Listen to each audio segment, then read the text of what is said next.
안녕하세요 여러분, 반갑습니다. 요양보호제도의 고유희 교수입니다. 우리 요양보호제도에서 노인장기요양보험법에 대해서 공부를 하고 있었고, 그 다음에 노인장기요양보험에서 어르신들이, 그러니까 등급 판정 받는 대상자분들에 대해서 전반적으로 어떻게 신청을 할 수가 있고, 신청받은 다음에 등급이 1등급부터 5등급까지, 그리고 인지지원 등급까지 해서 전반적인 이해, 그리고 저희 대상자분들이 등급 판정을 받고 나서 어떤 과정을 거쳐서 서비스를 받을 수 있는지에 대해서 쭉 공부를 해 볼 건데요. 일단 처음에 이제 그 신청부터 해가지고 우리 지난주에 이제 공부했던 거를 복습을 하면서 쭉 이어가면서 과정에 대해서 공부를 해 보도록 하겠습니다. 일단은 노인장기요양보험은 신청을 하셔야 되는데, 이 신청하는 인정 신청에 대해서 잠깐 살펴보자면, 일단은 대상자분들이 65세 이상의 노인이거나 65세 미만이면 노인성 질환에 이제 걸리신 노인성 질환이 대상자이신 분들이 이제 신청을 하실 수가 있는데, 일단은 장기요양 인정 신청을 해야 되니까 신청서를 어디에다가 제출을 해야 되느냐, 여기 보시면 공단에 제출한다 라고 되어 있는데, 제가 지난주에 공단은 국민건강보험공단이 있고 근로복지공단이 있다라고 말씀을 드렸는데, 이 공단, 노인장기요양보험에서 해당하는 공단은 국민건강보험공단이다 라고 말씀을 드렸습니다.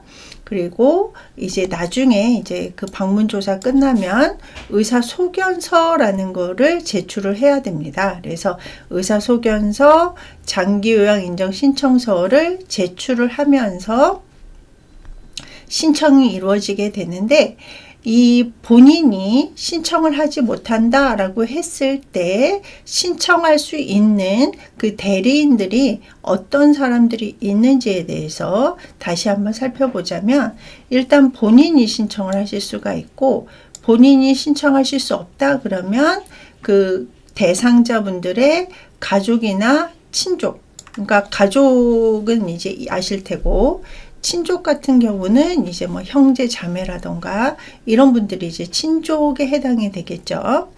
자, 그 다음에 이해관계인.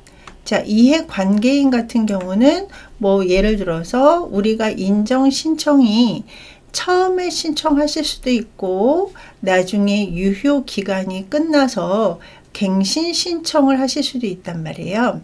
만약에 대상자분이 시설에 입소해 계시다라고 하면 시설에 있는 관계자분들도 이해관계인이 될 수 있다. 그래서 이해관계인도 대신 신청을 해 줄 수 있고, 자, 그 다음에 사회복지 전담 공무원이 있는데, 사회복지 전담 공무원은 관할 지역, 그래서 주민등록상이나 이제 실제 거주하고 있는 곳에 관할 지역에 있는 사회복지 전담 공무원이 대신 신청을 해 줄 수가 있고요. 그 다음에 이제 치매이신 분들 같은 경우는 치매안심센터의 장. 그래서 치매안심센터는 우리 지난주에 공부를 했었죠. 그래서 보건소 소속으로 해가지고 치매 환자분들 또는 치매 가족분들을 위해서 만들어진 요 센터가 치매안심센터였습니다.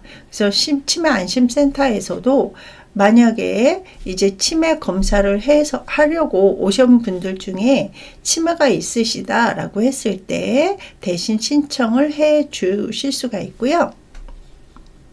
자, 그 다음에 시장, 군수, 구청장이 지정하는 자라고 되어 있거든요. 그래가지고 우리 이장님, 동장님이라고 하시는 분들이 계세요. 그런 분들도 대리 신청을 할 수가 있다. 그런데 조건이 사회복지 전담 공무원이라던가 치매안심센터에서 대리 신청을 해 줄 경우에는 반드시 본인이나 가족의 동의를 받아서 대리 신청을 할 수가 있다.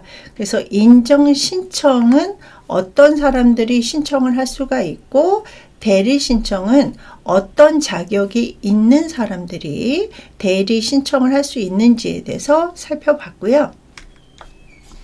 자, 그 다음에 방문 조사가 이루어진다라고 말씀을 드렸었는데, 이제 그 대상자이신 분이 이제 인정 신청을 했단 말이에요. 그러면 공단에서, 국민건강보험공단에서 방문 조사가 나오는데, 미리 이제 뭐 전화라든지 이런 것들을 통해서 예약을 잡고 공단 직원이 와서 조사를 하거든요.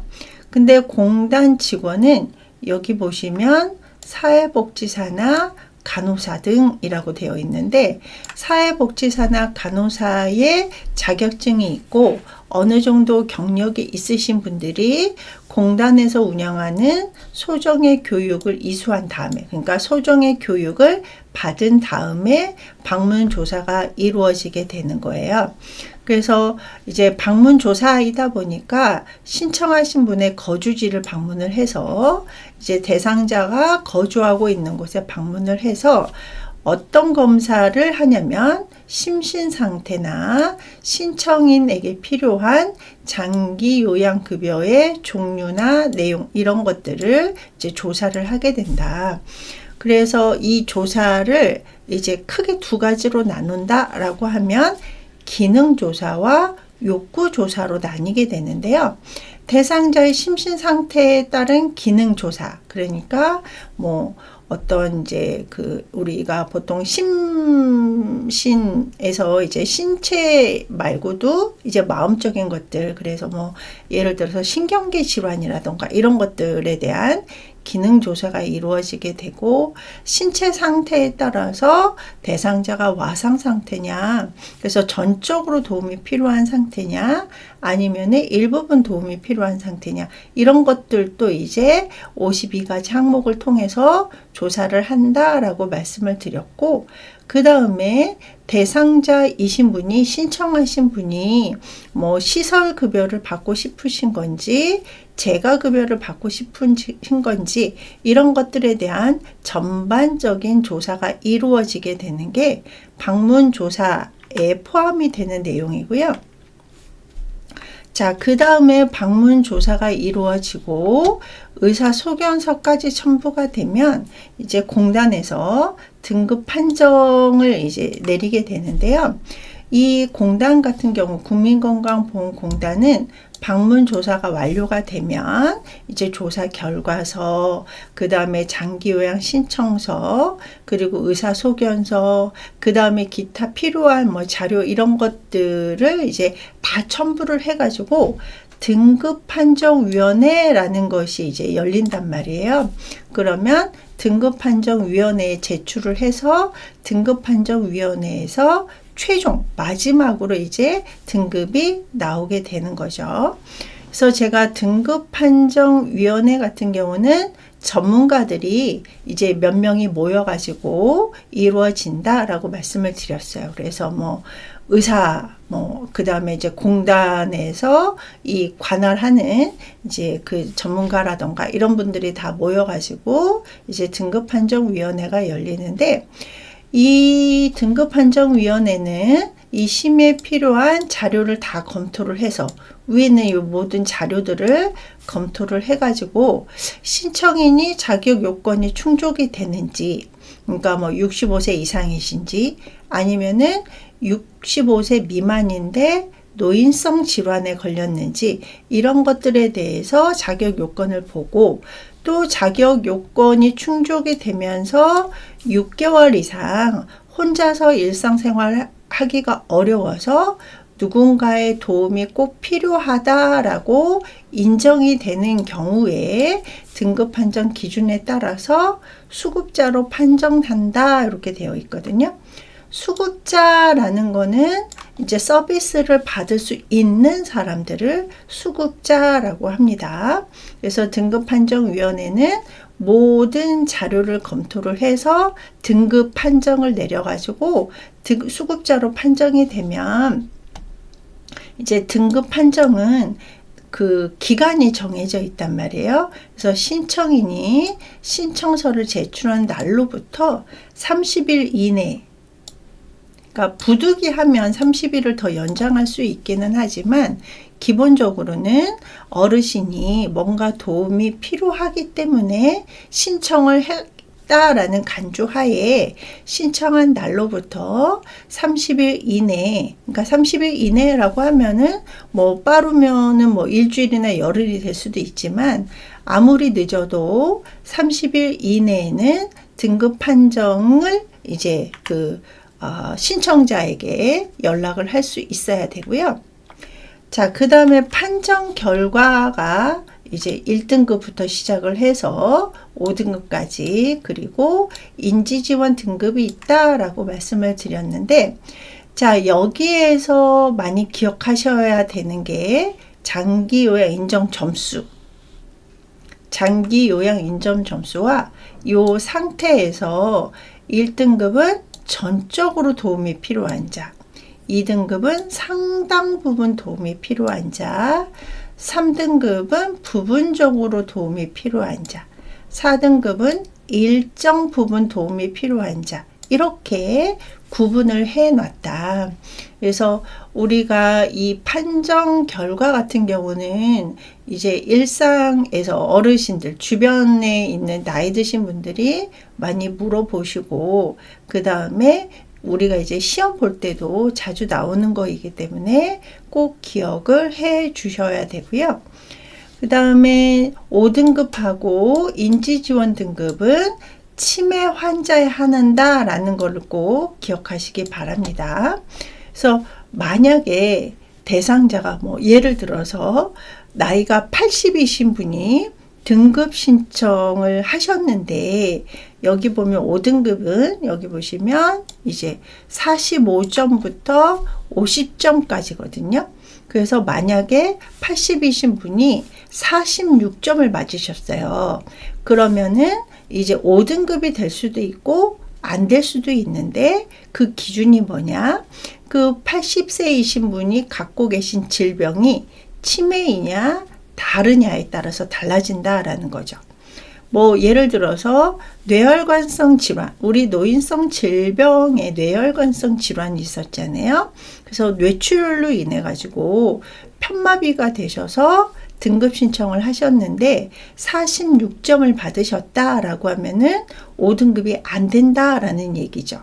왜냐면 5등급은 치매이신 분에 한해서 이제 그 등급이 나오기 때문에, 그러니까 예를 들어서 지금 80세이신 분이 뇌혈관성 질환에 걸려서 46점을 맞으셨다 그러면은 등급 외가 되는데, 치매이신 80세이신 분이 등급 신청을 해서 46점을 맞으셨다라고 하면 5등급이 된다라는 얘기죠.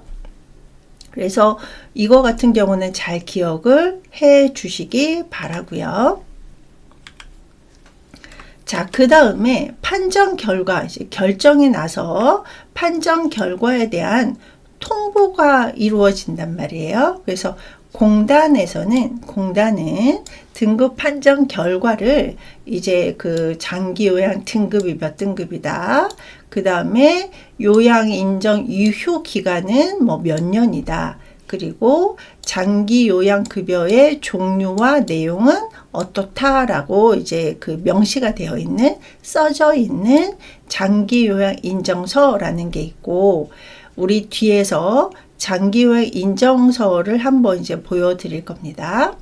자, 그리고 장기 요양 급여를 원활하게 이용할 수 있도록, 그러니까 이제 이용하는데 도움이 되는 계획, 이런 것들을 이제 써져 있는 개인별 장기 요양 이용 계획서, 그러니까 요 두 개가 꼭 있어야 된다라는 얘기거든요. 그래서 장기 요양 인정서하고 개인별 장기 요양 이용 계획서를 수급자에게 송부 보내준다. 그러니까 이거를 보내줘야지 대상자, 어르신들이 서비스를 받을 수 있기 때문에 공단은 등급 판정이 나오면 그 결과를 수급자에게 반드시 통보를 해줘야 되는데 이제 송부해 준다라는 얘기거든요. 자, 그 다음에 이제 유효 기간 같은 경우는 지금은 이제 바뀌었지만 이제 최초 판정했을 때는 기본적으로 1, 2, 3등급이신 분들 빼놓고는 2년으로 이렇게 이제 인정이 되어 있습니다. 자, 그 다음에 장기 요양급여의 내용이라고 해서 기본적으로는 현물급여이지만 현금급여도 있다라고 제가 지난주에 말씀을 드렸는데, 자, 현물급여, 서비스를 이제 현물이라고 이해하시면 되는데, 현물급여 같은 경우는 재가급여가 있고 시설급여가 있다라고 말씀드렸고, 또 재가급여와 시설급여의 종류와 장단점에 대해서 공부를 했는데 좀 이따 다시 복습을 해 보시고요. 현금급여 같은 경우는 특별현금급여라고 해가지고 3가지가 있었습니다. 자, 그 다음에 재가급여라는 이름 자체가 재가 집에 머무르면서 받는 서비스를 얘기를 하는데, 이 가정에서 생활하면서, 그러니까 어르신들이 이 수급자 등급 판정 받아서 서비스를 받으실 수 있는 분들의 집에 가서 서비스를 받는 서비스를 제공을 해주는 건데, 이 장기 요양 기관이 그러니까 기본적으로 재가센터가 되겠죠. 그래서 장기 요양 기관이 운영하는 이제 재가급여에는 방문 요양이라는 게 있고, 방문 목욕, 그 다음에 방문 간호, 주 야간 보호, 단기 보호, 기타 재가급여, 이렇게 6가지 서비스를 제공을 해서 대상자의 신체 활동이나 심신 기능의 유지, 향상을 위한 서비스를 이제 장기 요양 기관이 서비스를 제공을 하면 어르신들은 집에서 이런 서비스를 받게 되시는 거죠. 근데 재가급여 같은 경우는 이 6가지가 이제 이루어지는데, 이 장기 요양 기관에서 일을 하는 사람들을 장기 요양 요원이라고 합니다. 근데 이 장기 요양 요원 중에 요양보호사, 그러니까 우리가 지금 요양보호사에 대해서 공부를 하고 있거든요. 그래서 요양보호사는 어떤 서비스를 제공을 하느냐, 여기 보시면 방문 요양, 이게 주가 되겠죠. 가장 기본적으로 어르신들이 많이 원하는 서비스 중에 하나인 방문 요양, 그 다음에 방문 목욕, 그 다음에 주 야간 보호 서비스. 그래서 주간 보호 서비스, 야간 보호 서비스를 시행하는 장기 요양 기관에 가서 근무를 할 수도 있고요. 단기 보호를 제공하는 요양기관에서도 활동할 수 있다. 그러니까 일을 해서 어르신들한테 서비스를 제공을 해주는 이런 일들을 제공을 해주는 게 요양보호사가 되겠고요. 자, 그 다음에 재가급여 종류 6가지 했었죠. 그래서 방문 요양 같은 경우는 장기 요양 요원이, 그러니까 요양보호사가 되겠죠. 요양보호사가 대상자의, 수급자의 가정에, 집에 방문을 해서 기본적으로 신체 활동과 가사 활동을 지원을 해주는 것을 방문 요양이라고 하고요. 방문 목욕은 말 그대로 목욕 시설을 갖춘 장비를 이용을 해서 어르신 집에 방문을 해서 목욕 서비스를 제공을 해주는 것을 방문 목욕이라고 하고요. 방문 간호는 요거는 이제 요양보호사가 아니라 간호사 등이, 그러니까 간호사, 간호조무사, 치위생사 이런 장기 요양 요원이 방문 간호 지시서에 따라서, 자, 방문 간호 지시서는 의사, 한의사, 치과 의사가 써줄 수 있다라고 말씀을 드렸거든요. 그래서 이제 기본적으로 이제 의사겠죠. 그래서 양방 의사, 한방 의사, 치과 의사 이런 사람들이 방문 간호 지시서를 이제 발급을 해주면 그거에 따라서 어르신 집에 방문을 해서 어떤 서비스를 제공을 해주냐면 간호 서비스, 진료의 보조, 그 다음에 상담, 또는 이제 그 치위생사 같은 경우는 구강위생, 이런 서비스를 제공을 해주는 재가급여의 종류를 방문 간호라고 하고요. 그 다음에 주간보호 서비스 또는 야간보호 서비스하고 단기보호 서비스는 구분을 할 수 있어야 된다.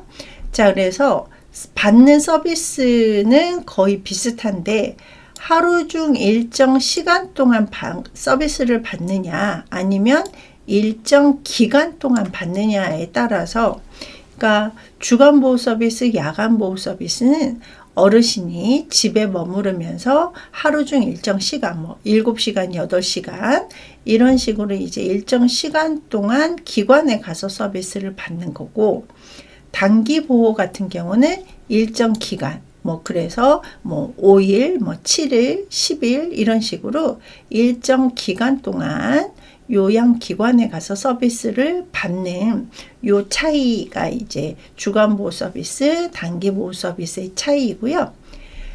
기타 재가급여 서비스 같은 경우는 제가 그 복지용구, 그래서 필요한 용구를 제공하거나 아니면은 재활에 관한 지원 이런 것들을 제공을 하는 것을 기타 재가급여라고 하는데, 이 기타 재가급여 같은 경우는 복지용구 제공 서비스라고 이해하시면 되고요.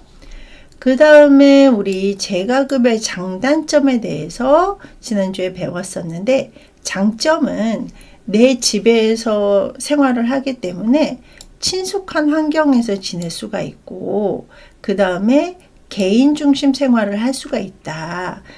다른 사람의 규제라든가 이런 것들을 받지 않고 내가 원하는 시간을 이제 보낼 수 있는 이런 것들이 재가급여의 장점인데, 단점은 이 의료 서비스가 단편적으로 진행되기가 쉽다.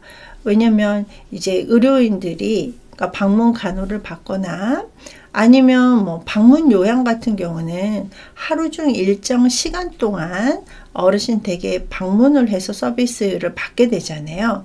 그러다 보니까 전반적인 24시간 동안 서비스를 받는 게 아니라 단편적으로 제한이 돼서 서비스를 받게 되는 거고, 또 긴급한 상황이 됐을 때 예를 들어서 어르신이 이제 비위간을 하고 있을 때 비위간이 빠졌다, 이제 이런 긴급한 상황이 됐을 때 신속하게 대응하기 어려운 게 단점이었고요. 그래서 시설급여와 재가급여의 장단점이 사실은 반대다라고 말씀을 드렸습니다.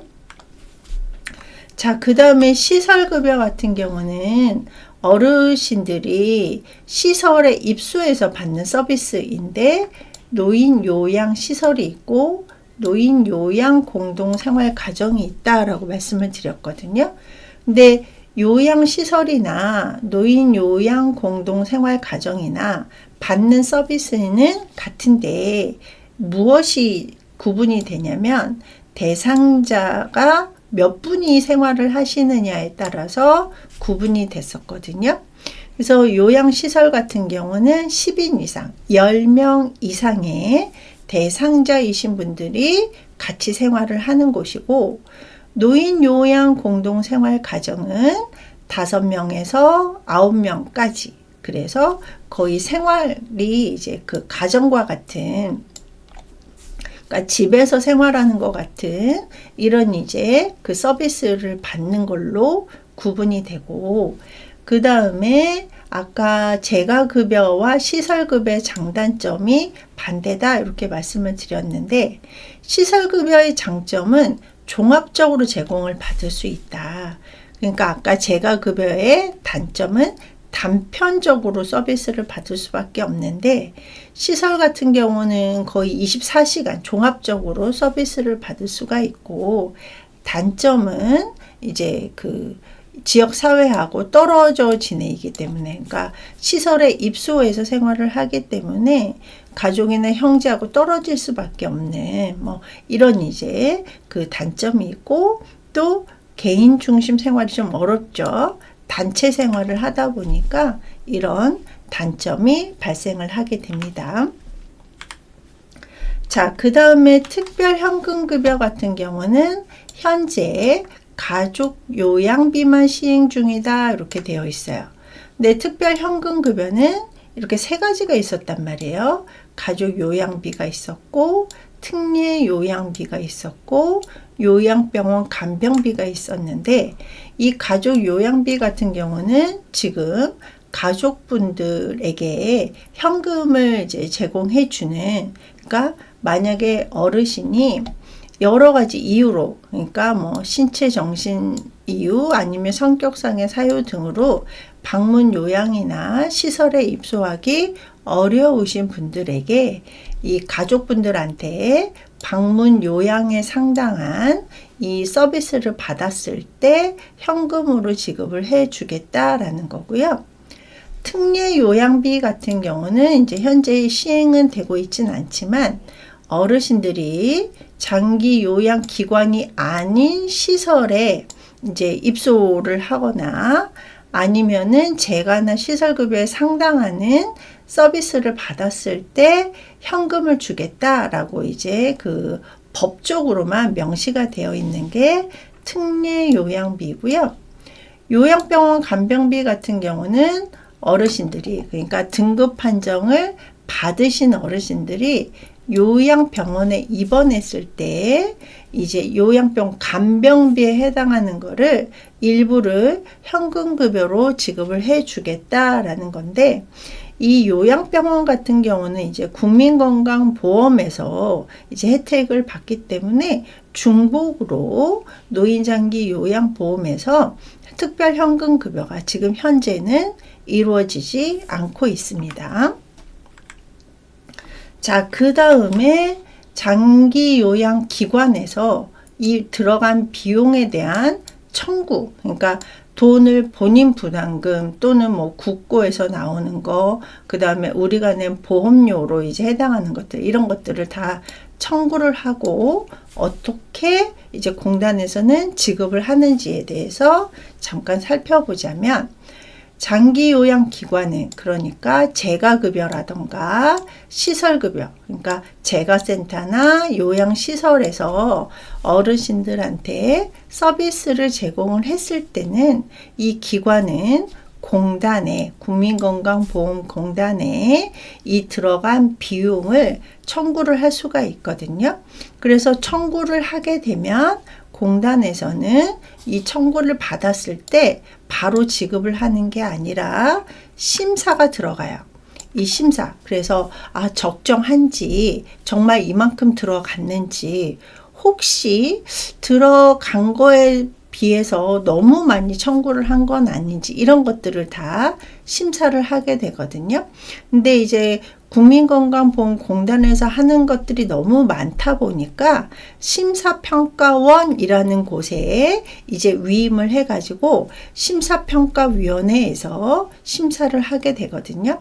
그래서 심사가 이루어져서 그 결과가 이제 통보가 됐다라고 하면은 이제 여기 그 장기 요양에 사용된 부담금 비용 중에서 이제 그 공단 부담금, 우리가 공단에서 제공하는, 그러니까 본인 부담금이 있고 공단 부담금이 있단 말이에요. 근데 이제 공단 부담금 안에는 이제 국가에서 제공하는 20%도 이제 포함이 되거든요.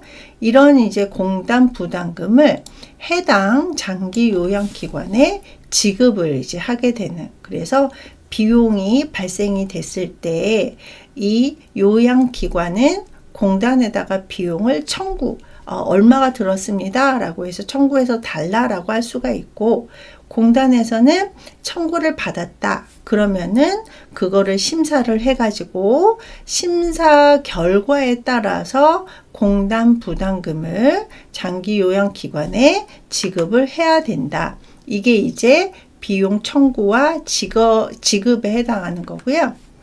그 다음에 이제 재원 조달, 그러니까 비용에 대한 돈, 재원, 그 돈을 어떻게 이제 조달을 할 것이냐, 어떻게 해결을 할 것이냐. 근데 이 들어가는 돈은 이제 우리가 낸 보험료가 있고, 국가 지원이 있고, 본인 부담금이 있다라고 말씀을 드렸었거든요. 그래서 보험료 같은 경우는 이제 우리가 낸 보험료, 그래서 건강보험료를 내는 사람은 장기요양보험료를 같이 이제 산정을 해가지고 이제 그 공단에다가 납부를 한단 말이에요.